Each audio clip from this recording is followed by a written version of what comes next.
ভূগোল map pointing করার সহজ নিয়ম। ভূগোল ম্যাপ পয়েন্টিং অনেকের কাছেই কঠিন মনে হতে পারে, কিন্তু কিছু সহজ নিয়ম মেনে চললে তুমি খুব সহজেই ম্যাপ পয়েন্টিং করতে পারবে। চলো জেনে নি সেগুলো। 1. ম্যাপ বুঝতে হবে। ম্যাপের বিভিন্ন রং ও চিহ্নের অর্থ জানতে হবে। প্রতিটি রং ও চিহ্ন কি নির্দেশ করে তা বই বা শিক্ষকের কাছ থেকে জেনে নাও। ম্যাপের দিক নির্ধারণ করতে হবে। উত্তর, দক্ষিণ, পূর্ব, পশ্চিম কোন দিকে তা বুঝতে হবে। 2. অভ্যাস করতে হবে।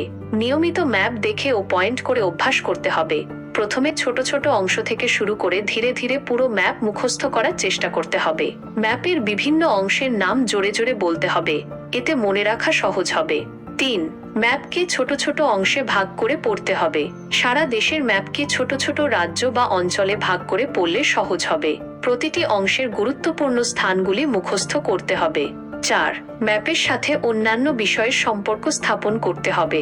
ম্যাপের বিভিন্ন স্থানের সাথে ইতিহাস, ভূগোল, অর্থনীতি ইত্যাদি বিষয়ের সম্পর্ক স্থাপন করলে মনে রাখা সহজ হবে।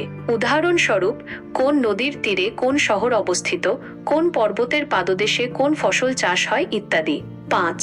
ম্যাপের সঙ্গে ছবি বা চিত্রের সাথে যুক্ত করা। ম্যাপের বিভিন্ন স্থানের সাথে কোনো ছবি বা চিত্র যুক্ত করলে তা মনে রাখা অনেক সহজ হয়ে যায়। উদাহরণস্বরূপ, তাজমহলের ছবি দেখে আগ্রা শহর খুঁজে বের করা।